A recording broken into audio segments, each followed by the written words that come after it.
morning, everybody. This is Kyle Roy with Kentucky Planning Partners. Welcome to Coffee with KPP Live, the show dedicated to providing you with advice for life so that you can live richly and work towards the life that you've earned.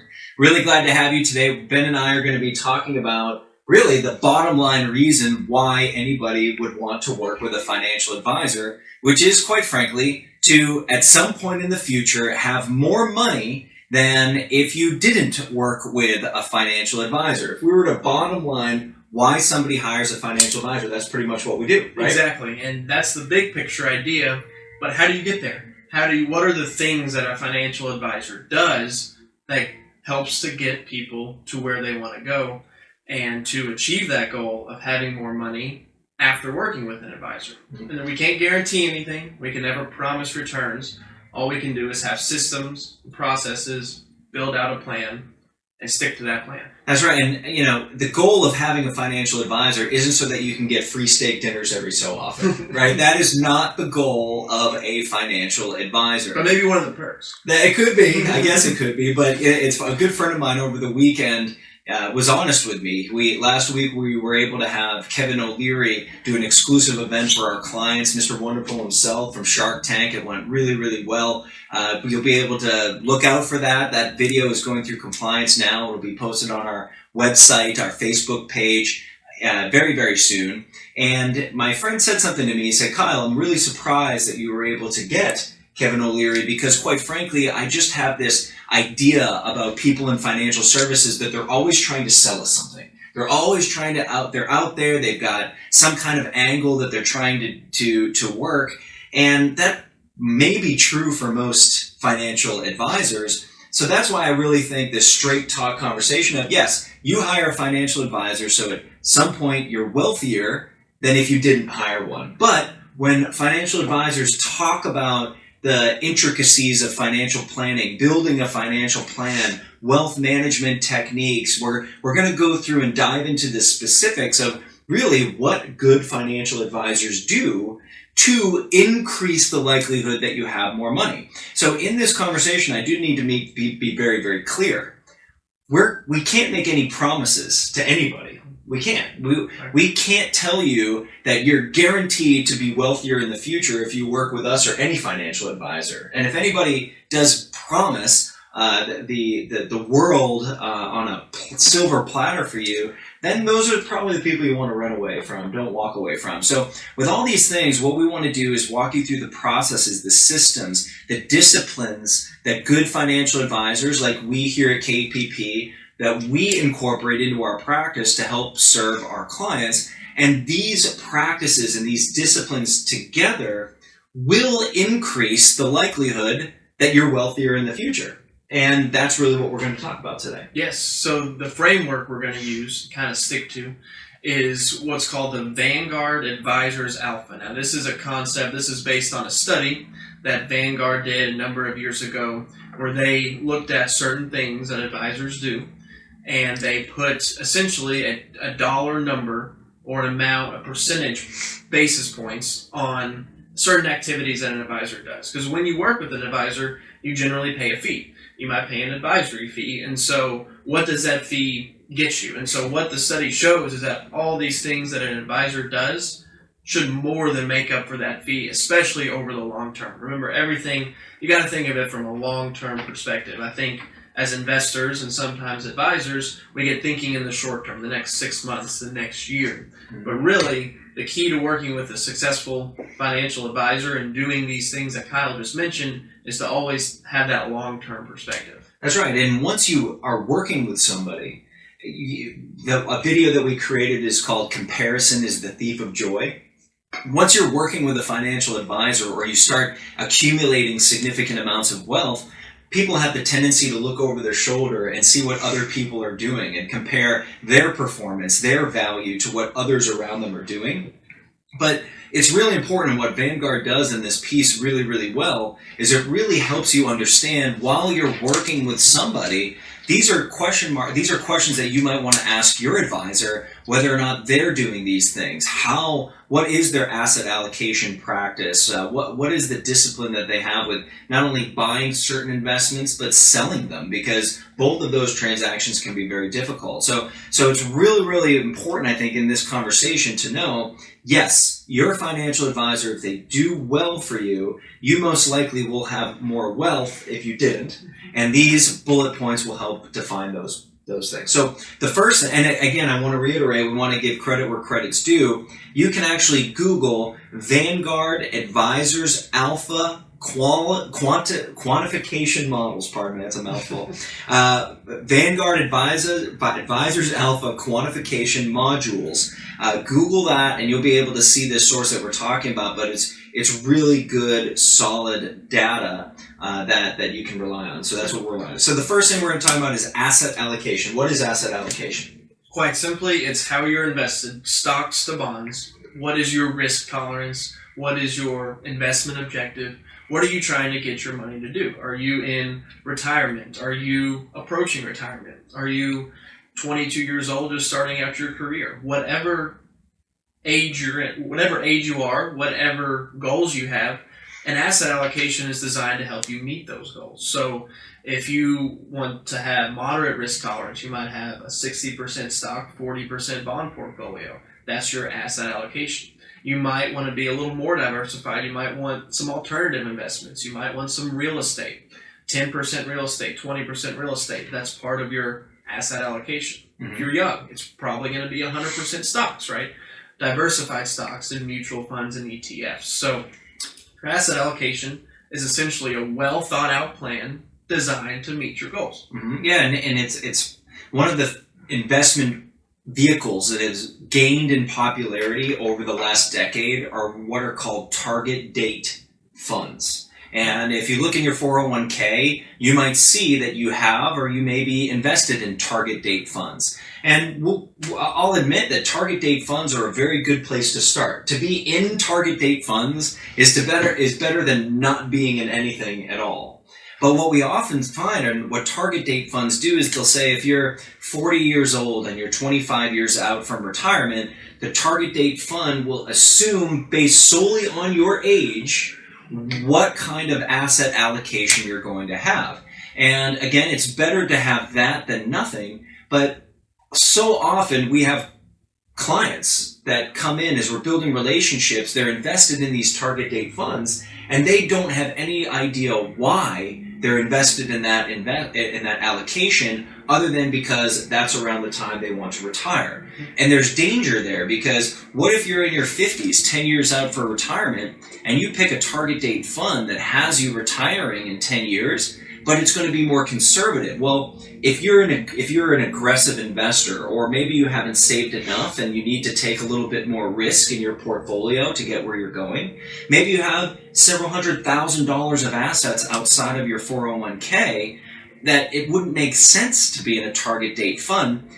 That incorrect asset allocation, simply because it's a target date, could cost you a tremendous amount of growth, return, could cost you a lot of money. And working with a financial advisor could really help you understand, A, your risk tolerance, B, what kind of risk you probably need to take to accomplish your goals in the most likely manner. The risk need, so to speak. Exactly. And help you understand why you're allocated the way you are. So asset allocation is probably the number one. There's a reason why Vanguard put it number one. It's right. Because people do not understand why they have a certain allocation, why their assets are invested in a certain way. They just expect it to be okay. And the main value add that an advisor can bring to the asset allocation discussion is having the discipline and the ability to stick to the plan, to block out the noise that you might hear, the headlines, so to speak. That gets us distracted from our original plan, our original goals. So sticking to that is what an advisor is going to help you really do. Absolutely. Absolutely. And so I think that probably what you just said, Ben, is among the most important part of working with a financial advisor. And if I were to break it down in a word, it's accountability. It's accountability. To be working with somebody that understands where you want to be going. Do you want to fund your children's college, or do you want to be able to fund your children's college but empower them to pay for it themselves, right? Do you want to have a vacation home, or do you want to have a timeshare? Do you want to leave a large inheritance to your children, or do you want to leave a lot of money to charity, right? Mm-hmm. And being able to have somebody, a third party, sit back from where you are, your emotions, the day-to-day activities you have, and make sure that you're held accountable to that future that you envision. Mm-hmm. I think is key. And a lot of these things to finish up the asset allocation discussion. Simple is strength. Simple, we usually stick to the KISS method a lot of times, which is keep it simple, stupid. A lot of people like to get really complex and think they need to do this just really drawn out strategy. A lot of times, if you just keep things simple, that's usually the best way to go. Simple is strong, but it's not always simplistic to make something simple, because you've got a lot of different things that you have to weigh, a lot of different, you've got the world of investments to pick from. It's not easy to be simple, but it's usually the best way to go. I love that. So the quote is, simple is strength, but simple is not simplistic. Exactly. If that makes any sense. Yeah, so the way I interpret that is, I've always liked to tell people, and I tell clients, you should never invest in anything you don't understand, right? Especially with some of these, the markets are, as of the beginning of 2021, we've had an incredible couple months, and there are these companies that are coming up, and I have buddies texting me saying, what do you think about this stock? And my reply 9 out of 10 times is, I don't know that company. I don't know it. Do you know it? Have you bought any of the products? Do you really understand it? So I think a very simple way, going back to the simplicity, do you understand your investments? Do you understand why you own what you own? Whether it's an individual stock, whether it's in your 401k, and understanding what you have, and a good financial advisor will make the complex simple for you. It's in that simplicity where you will have the strength to be able to move forward confidently and comfortably into your retirement or into your future. And if you have that confidence of knowing that your bills are going to be paid, your children, your grandchildren are going to be spoiled, how much more confidently you're going to be able to invest and therefore make more money, right? Exactly. You're guaranteed to make more money in investing if you invest. Well, I can't say you're not guaranteed anything when you invest, right. But you're most likely going to have more money if you save more money. Sure. Right? Yes. I think that's a fair statement. What you plug in is the number one thing. And you're going to invest more money if you're more confident in your investment strategy and less stressed out about it. That's right. Less stressed out about it.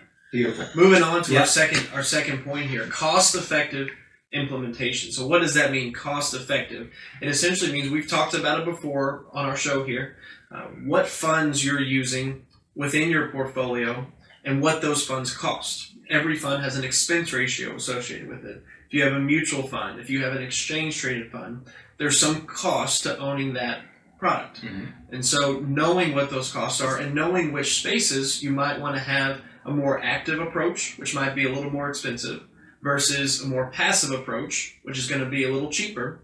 Knowing which spaces in the market you want to use for each is a big value add that advisors have when they're building portfolios. Absolutely. And so when Ben talks about the difference between active and passive, I'm going to unwrap that a little bit. So a passive investment strategy is if you were going to buy an ETF fund, which are general investments that track indices. We've talked about ETFs in the past. An active strategy is when you buy a mutual fund where there are human beings actually managing the money, pulling levers and buying and selling individual equities based on the goals that they put forth in the mutual fund. So where would you want a passive versus an active strategy? Well, if right now, for instance, we have just seen a tremendous bull market, okay, but we saw a down market in March. The markets fell when we had COVID hit. Sharply. Very sharply. And we're a very low interest rate environment. 10-year treasuries are just hovering around 1%. granted, they were 50% lower 7-8 months ago, but we're still in one of the lowest interest rate environments. Well, no financial advisor alive has managed bond portfolios in a rising interest rate environment. So buying a passive bond strategy right now in a potentially rising interest rate environment could be more difficult to make money than if you have human beings that are buying individual bonds, looking at in opportunities, trying to shorten duration. So in an environment when it's more difficult to find winners, and let me be clear, passive versus active doesn't mean that you're going to have better performance. The goal is to try to increase the likelihood of better performance. Sometimes it's better to have human beings looking for opportunities than having general broad brush and just buying certain markets. That's right. But I think the key word there is sometimes. It's right. Not always. So in certain spaces, that was a good example of an active place where you might want active management, but something like a large cap growth, you might be able to find, if you can pay a mutual fund manager 0.9% or 0.8% on a mutual fund that's large cap and get the same, if not better, results potentially from an exchange traded fund that's going to come in at 40 basis points or 50 basis points, that's almost half as much for the same return. Potentially. Right. And so, if you can do that over time, that's going to equate, your whole portfolio, if you can keep that around 0.4%, 0.3%, 0.6%, 0.7%, rather than 1 or 0.8, that's going to make a big difference over time and something that is substantial. That's right. So understanding that, so cost-effective implementation, buying the lowest cost investments is the equivalent of always buying the lowest cost meal, the lowest cost car, the lowest cost utilities at your house. Investments are often no different than anything else in that you pay for what you get. So cost-effective implementation is being mindful of cost and the potential drag it can have, but also being mindful of the value that paying certain costs or incurring costs or paying certain fees can add to, bottom line, making you more money potentially in the future. Can't guarantee it, but having a mindset of that could help increase the likelihood of success. Yeah. Our third main point, we'll move on now, is rebalancing. So what is a rebalance, you might ask? Why is it important? And if you're not working with an advisor, there's a good chance that your portfolio's not being rebalanced very often. And what a rebalance is as time goes on. So you make your asset allocation we described at the beginning. You have your mix of stocks to bonds, 70% stocks, 30% bonds, 60%, 40%, whatever it is. Over time, as equity markets rise and bond markets rise, probably not as fast as equity markets, historically speaking, what'll happen is your balance of stocks to bonds will get skewed. So if you started out at 70-30, over time, eventually, if you don't rebalance it, it might hit 75-25, to where you have 75% stocks and 25% bonds. Well, you only wanted 70% stocks and 30% bonds, so now you're off. You've got to do what's called rebalancing, which is a way of buying low and selling high. So you want to keep with that asset allocation that you originally designed.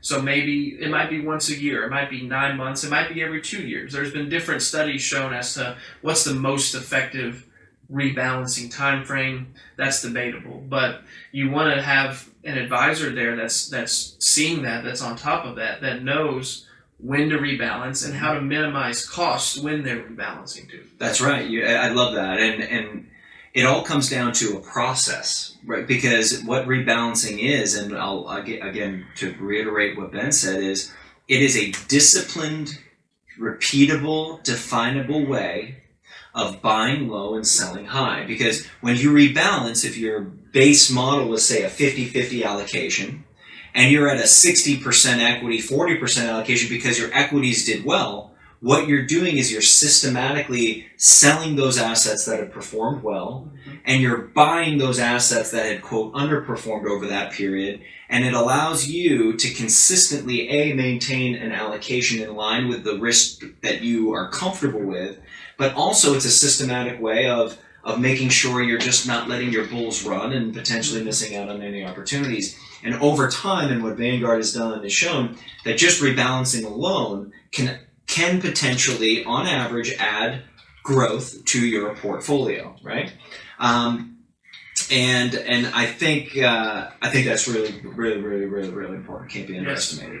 Yes. Oh, also, I was thinking there. I lost my train of thought for a moment. There was another study we saw from a group we work with called Pacific Financial Group that found that less than 3% of 401k participants actually rebalance their portfolio in any given year, their 401k in any given year. So less than 3% proactively rebalance their 401k in any given year, which is an extremely small number, which can cost you a lot of money over time, potentially. Absolutely. The last thing we want to hit on, they kind of go hand in hand, is asset location and then the withdrawal order from which buckets you're going to take from when you go to take in from down the road in retirement. Mm-hmm. So, Kyle, you're an expert. Kyle's an expert on this area. I'll let him start. So what does it mean to have your assets in certain locations for tax purposes? And what does it mean when you start to withdraw income from those assets as it relates to costs and taxes? Sure. So asset location is really making sure that you have somebody that's trying to recognize and capitalize on opportunities. And you can have when we say a 50-50 or 60-40 allocation, that's fine and good. But when you look at the 60% equity that it may be appropriate for you to be in, well, what portion of that equity is in United States-based equities, European equities, what we call small companies, small cap stocks, where after a recession, like we saw in March, well, there were a lot of really solid, large American companies that that underperformed and could be considered small cap. And historically, after a recession, small cap equities outperform large cap. So having your investments potentially overweight in small versus large cap at certain periods of time, in U.S. versus European or Asian markets at certain periods of time may make sense. What percentage should you have in real estate? Versus hard assets like gold or metals. On the bond side, well, in a potentially rising interest rate environment, should you have long-term or short-term bonds? Mm-hmm. So understanding a balanced portfolio, it's not a matter of just picking indices and you're going to be okay, mm-hmm. because certain markets, certain sectors of certain markets are going to outperform or underperform, and there are historical trends that analysts can study. Granted, nobody's got a crystal ball, but you can argue politics and religion, you can't argue good math, and having some type of structure, some type of finger on that pulse of what's happening is really what asset location is. Right, and to dive a little deeper into that, more specifically with those investments that Kyle just described, which types of accounts do you hold those investments? Do you hold them in taxable accounts and investment accounts? Do you hold them in an IRA, which is a retirement account? Do you hold it in your 401k? Which types of vehicles you use with certain investments is very, very important as it relates to taxes over time, because taxes, we have to pay Uncle Sam, but they are a drag on the portfolio. So when you look at things like municipal bonds, looking at places to own those in taxable accounts, when you look at the difference between a mutual fund and an ETF, if you're in a taxable investment account, ETFs are going to be a little more tax efficient. Mm-hmm. Things like that. And then whenever you look at all your accounts when you're in retirement, knowing the best strategy and being able to come up with one that is tax efficient, that makes the most sense, an advisor adds a tremendous amount of value there. And that's a mathematical, there's a number to that. So in other words, the performance, the ways a financial advisor can make you more money isn't just in performance returns in your overall portfolio. It's in literally what you get to spend, what gets into your bank account so that you can go out and live your life. Mm-hmm. Another thing about the asset location and the withdrawal function that we might serve is, well, if you have an individual equity portfolio with a whole bunch of stocks, which lots are you selling on those individual equities? Are you selling basis? Are you just selling a proportion of all of it to get the income you need? Or do you have a tactical way of going in and making sure that every withdrawal you take is maximized so that A, you're not giving up future growth potential, but you're also not overpaying taxes that are otherwise going to limit your quality of life because you have less in your pocket. That's right.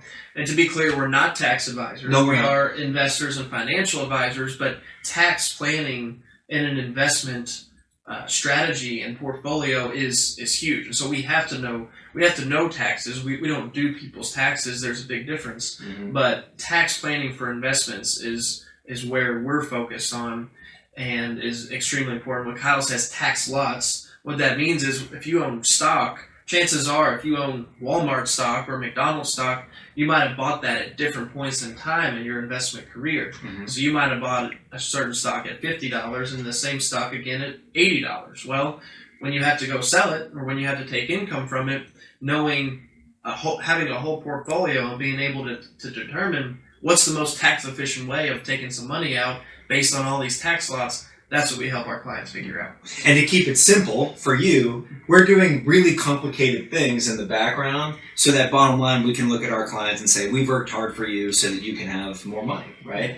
Again, with all these things, there's so many more things that financial advisors do. Quarterbacking your estate planning, making sure that they're working with your attorney, estate planning attorney, with your tax professional to make sure that your financial life is buttoned up and packaged well. Knowing that if something happens to you, your spouse, your loved one, your beneficiaries know where your assets are held and how they should be distributed properly so that they don't get caught up in probate and the state or the courts don't get your assets. There are really so many ways, just apart from managing money well and having a plan to effectively grow a portfolio more efficiently than you might do on your own.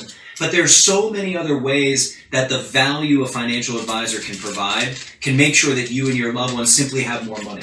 Exactly. So to end where we began, again, to break it down, brass tacks, why do you hire a financial advisor? It's so that at some point in the future you have more money than if you didn't, right? Nobody can guarantee that you will.